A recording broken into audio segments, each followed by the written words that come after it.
I decided to work with Calder because I knew that I wanted to conduct my own search, but I was also full-time employed. It felt like Calder could help me do both, where I could stay employed and I could do my search, and they could do all the legwork around outreach, introducing me, professionalizing me as an independent searcher. And that model worked really well. I was able to, from start to finish, start my search and close on my transaction within 6 months. And I know a lot of stories I hear, it can take 2 or 3 years. And so I wanted someone to really help me, and they 100% followed through on that. It was accelerated things a lot, and it helped to de-risk things because I still had income coming in. What stood out the most about working with Calder on the buy-side team was it felt like I got a huge team right in the beginning to help me with my search. In the beginning, one of the big fears I had about search was I didn't know what I was doing. I mean, I knew I wanted to go buy a small business. I knew the mechanics of it at a high level, but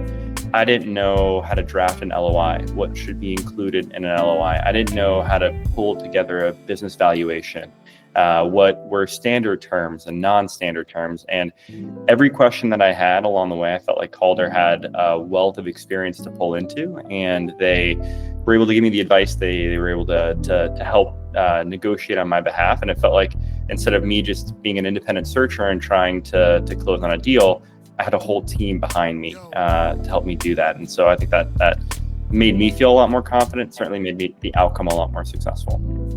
The advice that I would give to somebody considering a buy-side search is to really go all in when you decide to do it. You can spend a lot of time fantasizing about it and hoping to do it, but that would be my biggest piece of advice, is just getting in the game. Calder's fees were, in my opinion, incredibly reasonable. I feel like I got 10x more value than what I paid them, but the forcing function of having to pay forced me to say, hey, I'm serious now. I'm actually investing money to go buy a business, and I want to do this as efficiently as possible. And it made me treat this like a job as opposed to something that could go on indefinitely. So I think that would be my biggest piece of advice, is really commit to it and find a commitment mechanism that means that you'll close on a business in 8 months, 12 months, not 3 or 4 years, and continue fantasizing about it.